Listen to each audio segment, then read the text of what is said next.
Hello everyone, जैसा कि आप सभी जानते हैं सीटेट फरवरी 2026 की तैयारी अगर आप कर रहे हैं तो आपको प्रीवियस ईयर क्वेश्चन पेपर जरूर करना है।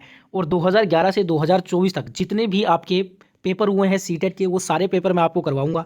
आज अपने 2011 में जो पहला पेपर हुआ था सीटेट का वो करेंगे, जिसमें अपने सीडीपी के क्वेश्चन करेंगे और यही प्रश्न आपको छपे मिलेंगे इस बार के सीटेट फरवरी 2026 में। ये पेपर से हूबहू 100% गारंटी के साथ बोल रहा हूँ क्वेश्चन आएंगे ही आएंगे। और 100% अगर आपको सीटेट पास करना है तो ये क्वेश्चन आप जरूर याद कर लीजिए। तो पूरा पेपर अटेंड कीजिएगा लास्ट तक बिना स्किप किए हुए वीडियो को। चैनल को जिन्होंने सब्सक्राइब नहीं किया हुआ है तो पहले तो आप सब्सक्राइब कर लीजिए। रोजाना यहाँ पे आपको सीटेट का फ्री और बहुत ही शानदार क्लास मिलने वाला है। तो चलिए शुरू करते हैं 2011 का सीडीपी का पेपर। तो देखिए दोस्तों, आपका क्वेश्चन पेपर स्क्रीन पे आ चुका है। ये 2011 का पेपर है जो पहला पेपर हुआ था सीटेट का। पहला क्वेश्चन क्या कह रहा है, प्राथमिक स्तर पर एक शिक्षक में निम्न में से किसे सबसे महत्वपूर्ण विशेषता मानना चाहिए। देखिए ध्यान से करेंगे पूरा पेपर और आपको मैं साथ में इसका व्याख्या भी बताऊंगा। ठीक है, पहला ऑप्शन है धैर्य और दृढ़ता, शिक्षण पद्धतियों और विषयों के ज्ञान में दक्षता, अति मानक भाषा में पढ़ाने में दक्षता, या पढ़ाने की उत्सुकता। ठीक है, अब यहाँ पे जो हमारा राइट आंसर हो जाएगा वो हो जाएगा दोस्तों ऑप्शन नंबर ए, धैर्य और दृढ़ता। प्राथमिक स्तर पर एक शिक्षक में जो सबसे महत्वपूर्ण विशेषता है ना वो दोस्तों धैर्य और दृढ़ता होनी चाहिए, जिससे कि शिक्षक किसी भी परिस्थिति में किसी भी छात्र या छात्रा की सहजता से समस्याओं का समाधान कर सके। ठीक है, तो यहाँ पे ऑप्शन नंबर ए यहाँ पे आपका राइट आंसर हो जाएगा। ठीक है, नेक्स्ट क्वेश्चन देखते हैं। क्वेश्चन नंबर 2 क्या कह रहा है, एक शिक्षक अपने लोकतांत्रिक स्वभाव के कारण विद्यार्थियों को पूरी कक्षा में कहीं भी बैठने की अनुमति देता है। कुछ शिक्षार्थी एक साथ बैठते हैं और चर्चा करते हैं या सामूहिक पठन करते हैं, कुछ चुपचाप बैठकर अपने आप पढ़ते हैं। एक अभिभावक को यह पसंद नहीं आता। इस स्थिति से निपटने का निम्न में से कौन सा तरीका सबसे बेहतर हो सकता है। अब देखिए प्रश्न को आपको ध्यान से समझ के पढ़ना है। ठीक है, अब इसमें ऑप्शन देख लेते हैं क्या क्या है। 4 ऑप्शन है। अभिभावकों को प्रधानाचार्य से अनुरोध करना चाहिए कि वे उनके बच्चे का अनुभाग बदल दें। बी ऑप्शन कह रहा है अभिभावकों को शिक्षक पर विश्वास व्यक्त करना चाहिए और शिक्षक के साथ समस्या पर चर्चा करनी चाहिए। सी ऑप्शन है अभिभावकों को उस विद्यालय से अपने बच्चे को निकाल लेना चाहिए। डी ऑप्शन है अभिभावकों को प्रधानाचार्य से शिक्षक की शिकायत करनी चाहिए। अब यहाँ पे क्वेश्चन को हमने बहुत ही अच्छे से समझा है तो इसका आंसर क्या होगा, बी आंसर होगा। अभिभावकों को शिक्षक पर विश्वास व्यक्त करना चाहिए और शिक्षक के साथ समस्या पर चर्चा करनी चाहिए। ये आपका बिल्कुल सटीक आंसर रहेगा। आप व्याख्या देख सकते हैं। ठीक है, इससे आपको और अच्छे से समझ में प्रश्न आएगा। ठीक है, नेक्स्ट यहाँ पे क्वेश्चन देखिएगा। अगला क्वेश्चन क्या कहता है, क्वेश्चन नंबर 3। अपने पास बहुत टाइम है तो अपने आराम आराम से क्वेश्चन को करेंगे, जल्दीबाजी करके अपने को कोई भी क्वेश्चन गलत नहीं करना है। ठीक है, क्वेश्चन नंबर 3 है, वह अवस्था जब बच्चा तार्किक रूप से वस्तुओं व घटनाओं के विषय में चिंतन प्रारंभ करता है। ऑप्शन ए है औपचारिक संक्रियात्मक अवस्था है, वो पूर्व संक्रियात्मक अवस्था है, या मूर्त संक्रियात्मक अवस्था है, या इसे संवेदी प्रेरक अवस्था बोलते हैं। तो देखिए इसका आंसर हो जाएगा सी, मूर्त संक्रियात्मक अवस्था इसको कहा जाता है। और यह क्या होता है वो देख लेते हैं।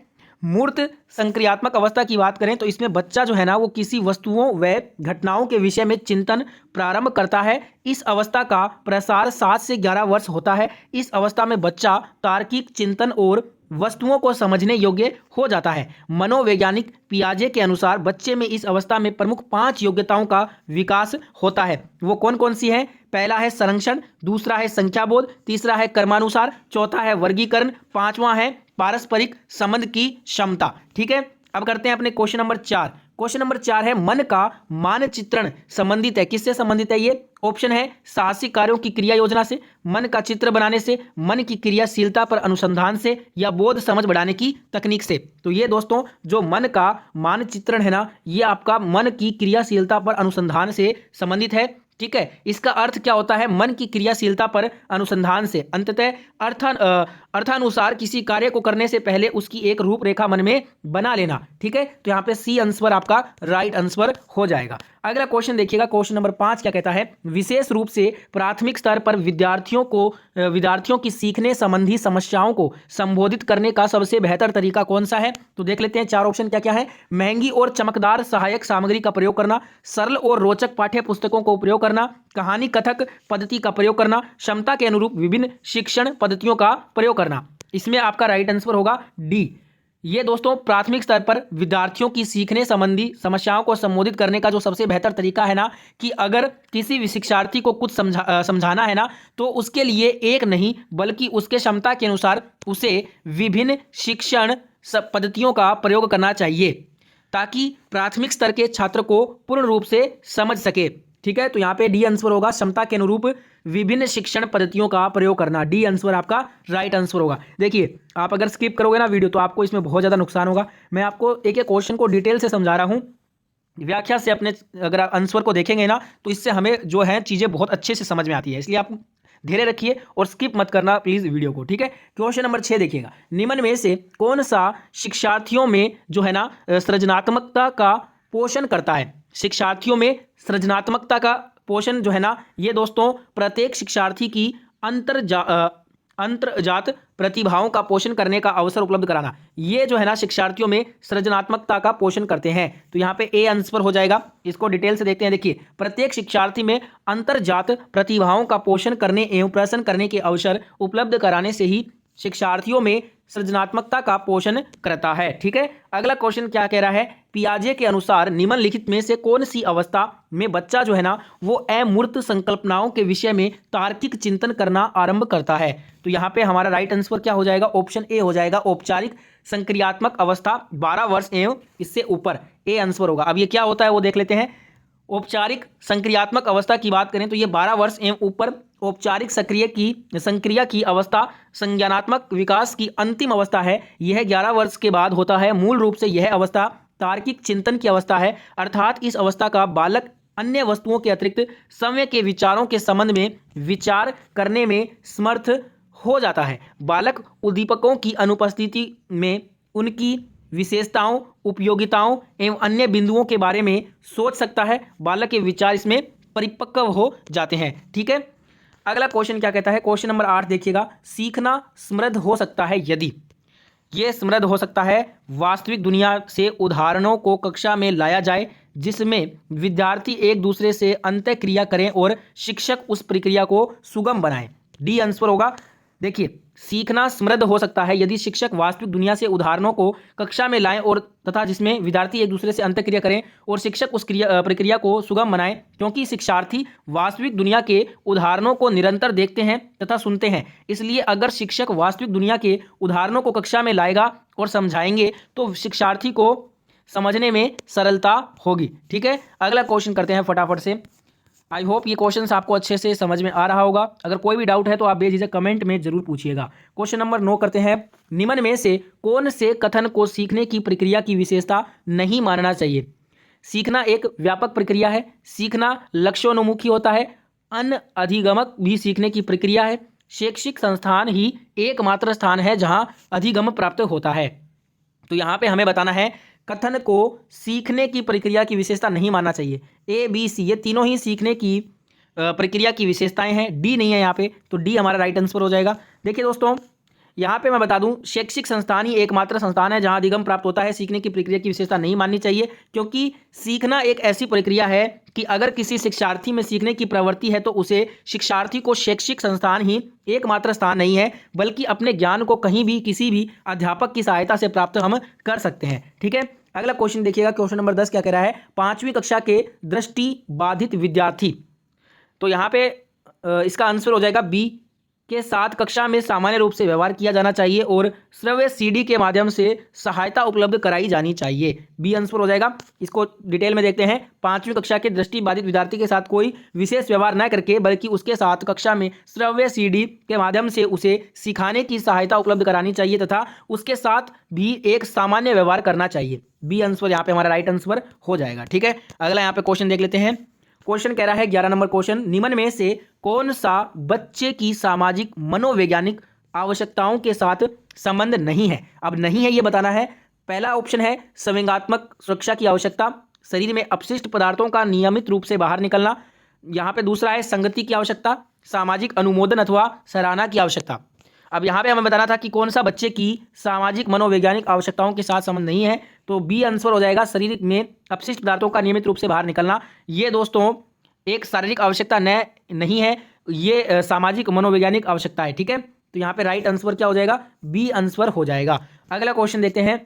वह कौन सा स्थान है जहां बच्चे के संज्ञानात्मक विकास को सबसे बेहतर तरीके से परिभाषित किया जा सकता है? विद्यालय एवं कक्षा, पर्यावरण, सभागार, घर, खेल का मैदान। देखिए, बच्चे के संज्ञानात्मक विकास को सबसे बेहतर तरीके से परिभाषित इनमें से विद्यालय एवं कक्षा पर्यावरण के द्वारा ही बच्चे के संज्ञानात्मक अर्थात ज्ञान से संबंधी विकास को सबसे बेहतर तरीके से परिभाषित किया जा सकता है, क्योंकि विद्यालय एवं कक्षा पर्यावरण का ही एक ऐसा स्थान है जहां उस शिक्षार्थी को ज्ञान संबंधी आवश्यकताओं को, उसकी समस्याओं का निदान किया जा सकता है। अगला क्वेश्चन देखते हैं। अगला क्वेश्चन क्या कह रहा है? क्वेश्चन 13 है, खालिस्तान को एक अभिप्रेरित शिक्षण का संकेतक माना जाता है। ऑप्शन है शिक्षक द्वारा दिया गया उपचारात्मक कार्य, विद्यार्थियों द्वारा प्रश्न पूछना, कक्षा में एकदम खामोशी, कक्षा में अधिकतम उपस्थिति। अब यहाँ पे पूछा है कि खालिस्तान को एक अभिप्रेरित शिक्षण का संकेतक माना जाता है, तो ये दोस्तों माना जाता है विद्यार्थियों द्वारा प्रश्न पूछना। विद्यार्थियों द्वारा प्रश्न पूछना एक अभिप्रेरित शिक्षण का संकेतक माना जाता है, क्योंकि अभिप्रेरक किसी भी व्यक्ति को व्यवहार करने के लिए शक्ति प्रदान करते हैं। छात्र अपने अधिगम संबंधी लक्ष्यों को तभी प्राप्त कर सकता है यदि वह अभिप्रेरित है। अध्यापक छात्रों के पूर्व अनुभवों तथा विशेषकर रुचियों को प्रयोग में लाकर अधिगम के लिए अभिप्रेरित कर सकता है। ठीक है, तो यहाँ पे हमारा राइट आंसर क्या हो जाएगा? बी आंसर हो जाएगा। नेक्स्ट यहाँ पे क्वेश्चन देखिएगा, क्वेश्चन नंबर 14 इज, निम्न में से कौन सा बुद्धिमान बच्चे का लक्षण नहीं है? बुद्धिमान बच्चे का लक्षण कौन सा नहीं है ये बताना है। तो यहाँ पे राइट आंसर डी देखिएगा, सीधा डायरेक्ट आपको बताता हूँ, वह जो लंबे निबंधों को बहुत जल्दी रटने की क्षमता रखता है, ये बुद्धिमान बच्चे का एक लक्षण नहीं होता है। बुद्धिमान बच्चे के लक्षण क्या क्या हैं? वह जो प्रवाहपूर्ण एवं उचित तरीके से संप्रेषण करने की क्षमता रखता है, वह जो अमूर्त रूप से सोचता रहता है, वह जो नए परिवेश में स्वयं को समायोजित कर सकता है। ये सभी एक बुद्धिमान बच्चे के लक्षण में आते हैं। डी ऑप्शन यहाँ पे हमारा गलत आंसर हो जाएगा। ठीक है, तो यहाँ पे डी आंसर हो जाएगा। ठीक है, ये बुद्धिमान बच्चे का लक्षण नहीं है। अगला क्वेश्चन देखिएगा, बच्चे दुनिया के बारे में अपनी समझ का सृजन करते हैं, इसका श्रेय किसको जाता है? पेवलोव को, कोलबर्ग को, स्किनर को या पियाजे को? तो इसका जाता है पियाजे को। पियाजे के अनुसार बच्चे दुनिया के बारे में अपनी समझ का सृजन करते हैं। डी आंसर यहाँ पे हमारा करेक्ट आंसर हो जाएगा। नेक्स्ट यहाँ पे क्वेश्चन देखिएगा, कृतिका अक्सर घर में ज्यादा बात नहीं करती लेकिन विद्यालय में वह काफी बात करती है, यह दर्शाता है किसको? तो ये दोस्तों उसके विचारों को विद्यालय में मान्यता मिलती है, इससे ये उसको दर्शाता है। कृतिका अक्सर घर में कम बात तथा विद्यालय में अधिक बात करती है, उसका कारण यह हो सकता है कि घर में उसकी बातों को ज़्यादा मान्यता न मिलती हो अपेक्षाकृत विद्यालय के, इसलिए वह विद्यालय में ज़्यादा बात करती है घर से। ठीक है, तो यहाँ पे राइट आंसर हमारा हो जाएगा सी आंसर हो जाएगा। नेक्स्ट यहाँ पे क्वेश्चन देखते हैं। अगला क्वेश्चन है, एक शिक्षक को अपने विद्यार्थियों की क्षमताओं को समझने का प्रयास करना चाहिए, निम्नलिखित में से कौन सा क्षेत्र इस उद्देश्य के साथ संबंध है? ऑप्शन ए है सामाजिक दर्शन, ऑप्शन बी है मीडिया मनोविज्ञान, ऑप्शन सी है शिक्षा मनोविज्ञान, ऑप्शन डी है शिक्षा समाजशास्त्र। ठीक है, तो यहाँ पे हमारा राइट आंसर दोस्तों क्या हो जाएगा? इसका राइट आंसर हो जाएगा सी, शिक्षा मनोविज्ञान। शैक्षिक परिस्थितियों में बालक के व्यवहार का अध्ययन करके शिक्षण जो है ना वो अधिगम प्रक्रिया को सरल, सुगम तथा प्रभावी बनाने का विज्ञान है। इसमें शिक्षक अपने विद्यार्थियों की क्षमताओं को समझने का प्रयास करता है तथा उसी अनुरूप उससे सुधार करने का भी प्रयास वो करता है, तो सी आंसर हो जाएगा। अगला क्वेश्चन देखिएगा, सीखने की प्रक्रिया में अभिप्रेरणा क्या है? अब देखिए, सीखने की प्रक्रिया में जो अभिप्रेरणा होता है ना दोस्तों, वो शिक्षार्थियों में सीखने के प्रति रुचि का विकास करता है। शिक्षण अभिप्रेरणा पढ़ाई लिखाई संबंधी प्रक्रिया में विद्यार्थियों की भागीदारी की इच्छा के साथ उत्पन्न होने के लिए प्रेरित करती है। अंततः अभिप्रेरणा शिक्षार्थियों में सीखने के प्रति रुचि का विकास करती है। ठीक है, तो यहाँ पे राइट आंसर क्या हो जाएगा? C is the right answer. Next यहाँ पे हमारा क्वेश्चन नंबर 19 देखिएगा क्या कहता है, शिक्षा के क्षेत्र में पाठ्य चर्चा शब्दावली खालिस्तान की ओर संकेत करती है। तो ये संकेत करती है विद्यालय का संपूर्ण कार्यक्रम जिसमें विद्यार्थी प्रतिदिन अनुभव करता है। राइट आंसर क्या हो जाएगा हमारा? ए आंसर हो जाएगा। शिक्षा क्षेत्र में जो पाठ्य चर्चा है ना, ये शब्दावली विद्यालय के संपूर्ण कार्यक्रम जिसमें कि विद्यार्थी प्रतिदिन अनुभव प्राप्त करते हैं की ओर संकेत करती है। तो यहाँ पे राइट आंसर ये होगा। नेक्स्ट यहाँ पे क्वेश्चन है कि निचली कक्षाओं में शिक्षण की खेल पद्धति मूल रूप से आधारित है, किस पे आधारित है? ये विकास एवं वृद्धि के मनोवैज्ञानिक सिद्धांतों पे आधारित है। ठीक है, तो यहाँ पे देखिएगा दोस्तों, जो निचली कक्षाओं में शिक्षण की खेल पद्धति है ना, ये मूल रूप से विकास एवं वृद्धि में मनोवैज्ञानिक सिद्धांतों पर आधारित है, क्योंकि छोटे बच्चों में सीखने, याद रखने और जानकारी का प्रतीक बनाने और समस्याओं को हल करने की क्षमता सामान्य स्तर पर होती है। इसलिए निचली कक्षाओं में शिक्षण की खेल पद्धति मूल रूप से विकास एवं वृद्धि के मनोवैज्ञानिक सिद्धांत पर आधारित होता है। नेक्स्ट यहाँ पे क्वेश्चन देखिएगा। अगला क्वेश्चन कहता है कि एक बच्चा अतीत की समान परिस्थिति में की गई अनुक्रियाओं के आधार पर नई स्थिति के प्रति अनुक्रिया करता है, यह किससे संबंधित है? तो दोस्तों ये किससे संबंधित होगा? तो ये आपका सीखने का जो है ना सादृश्यता नियम से संबंधित होगा। डी आंसर इसका राइट आंसर हो जाएगा। इसको अगर अपने व्याख्या में समझें तो सीखने का दोस्तों जो सादृश्यता नियम है ना, इसके अनुसार एक बच्चा किसी नवीन परिस्थिति या समस्या के उपस्थित होने पर उससे मिलती जुलती अन्य परिस्थिति का स्मरण करता है जिसे वह पहले भी अनुभव कर चुका है। वह उसके साथ वैसी ही प्रतिक्रिया करेगा जैसी कि उसने पहली परिस्थिति एवं समस्या के साथ की थी। तो डी आंसर इसका राइट आंसर है। नेक्स्ट यहाँ पे क्वेश्चन है, खालिस्तान प्रतिभाशाली होने का संकेत नहीं होता। नहीं होता बताना है। ऑप्शन है दूसरों के साथ झगड़ना, अभिव्यक्ति में नवीनता, जिज्ञासा, सृजनात्मक विचार। तो यहाँ पे दोस्तों अभिव्यक्ति में नवीनता, जिज्ञासा, सृजनात्मक विचार, ये सभी तीनों जो है ना प्रतिभाशाली होने के संकेत हैं। वहीं दूसरों से झगड़ना हमेशा किसी भी बात पे, ये प्रतिभाशाली होने का कोई संकेत नहीं होता। ठीक है, तो ये दोस्तों प्रतिभाशाली बालक अपने समवयस्कों के साथ सौहार्दपूर्ण व्यवहार करता है, उनका सहयोग करता है और उनके साथ सामंजस्य स्थापित करता है, न कि दूसरों के साथ झगड़ता है। ए आंसर होगा। अगला क्वेश्चन देखिए, विशेष आवश्यकता वाले बच्चों को शिक्षा उपलब्ध कराई जानी चाहिए। विशेष आवश्यकता वाले बच्चों को अन्य सामान्य बच्चों के साथ शिक्षा उपलब्ध करवानी चाहिए। अब ये इसको अपने डिटेल में देखते हैं। राष्ट्रीय पाठ्य चर्चा रूपरेखा 2005 NCF 2005 में समावेशी शिक्षा की संस्तुति की गई है, जिसमें सभी प्रकार के बच्चों सामान्य एवं विशेष को एक ही स्थान पर शिक्षा दी जाती है। तो यहाँ पे राइट आंसर हमारा डी हो जाएगा। बढ़ते हैं अगले क्वेश्चन में। अगला क्वेश्चन कहता है कि आकलन को उपयोगी और रोचक प्रक्रिया बनाने के लिए खालिस्तान के प्रति सचेत होना चाहिए। कैसा होना चाहिए? तो ये हमें बताना है। शैक्षिक और सह शैक्षिक क्षेत्रों में विद्यार्थी के सीखने के बारे में जानकारी प्राप्त करने के लिए विविध तरीकों को प्रयोग करना चाहिए। ठीक है, तो यहाँ पे दोस्तों आकलन को उपयोगी और रोचक बनाने की प्रक्रिया के लिए शिक्षक और सह शैक्षिक क्षेत्रों में विद्यार्थी के सीखने के बारे में जानकारी प्राप्त करने के लिए विविध तरीकों का प्रयोग करना चाहिए।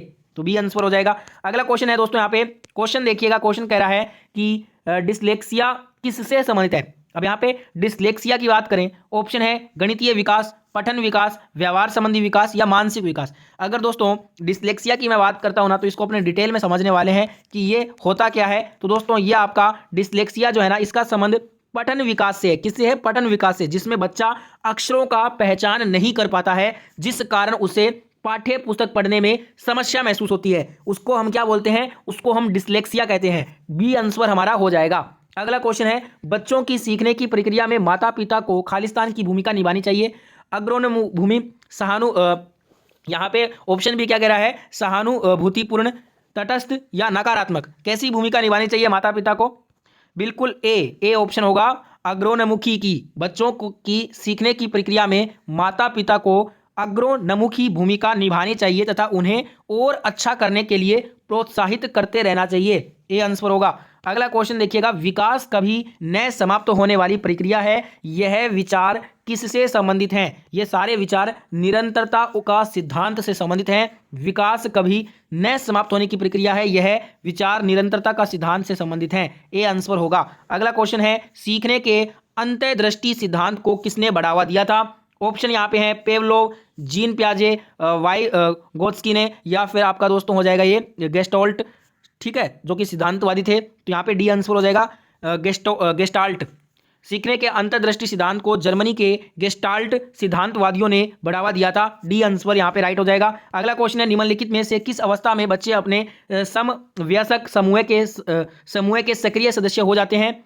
तो ये किशोरावस्था में होता है। किशोरावस्था में बच्चे अपने समवयस्क समूह के सक्रिय सदस्य हो जाते हैं। डी आंसर हो जाएगा। अगला क्वेश्चन है, बच्चों के बौद्धिक विकास की 4 विशिष्ट अवस्थाओं की पहचान की गई। तो यहाँ पे हो जाएगा पियाजे के द्वारा। किसने की थी? पियाजे ने की थी। बच्चों के बौद्धिक विकास की 4 विशिष्ट अवस्थाओं की पहचान पियाजे के द्वारा की गई थी। वो कौन कौन सी हैं? पहली है संवेदी गामक काल 0 से 2 वर्ष के बीच में, फिर है पूर्व संक्रिया काल 2 से 7 वर्ष, फिर है मूर्त संक्रिया काल 7 से 12 वर्ष, फिर है औपचारिक संक्रिया काल 12 से 18 वर्ष। और ये किसके द्वारा की गई थी इसकी पहचान? पियाजे के द्वारा। सी आंसर हो जाएगा। तो दोस्तों इसी के साथ हमारा CDP child development and pedagogy का जो ये प्रीवियस ईयर पेपर था 2011 का ये पेपर था, हमने कंप्लीट कर लिया है। जिनका भी एग्जाम है फरवरी 2026 सीटेट का, सभी को बेस्ट ऑफ लक। ये पेपर आपको बहुत ही अच्छे से याद होना चाहिए। तो पेपर देने से पहले इस पेपर को अच्छे से याद करके जाइए, क्योंकि यहाँ से आपको बिल्कुल बहुत सारे क्वेश्चन रिपीट होते जरूर आएंगे। इस चीज़ की मैं गारंटी के साथ कह रहा हूँ कि यहाँ से क्वेश्चन डायरेक्ट आपसे रिपीट करके पूछे जाएंगे। तो ये सारे क्वेश्चन आपको याद होने चाहिए और अच्छे से आने चाहिए, इसलिए मैंने टाइम लेके आपको सारे क्वेश्चन का व्याख्या भी बताया है। ठीक है, कोई भी डाउट है तो आप कमेंट करके पूछ लीजिएगा। वीडियो अच्छा लगा है तो लाइक शेयर सब्सक्राइब जरूर कीजिए। जय हिंद, वंदे मातरम।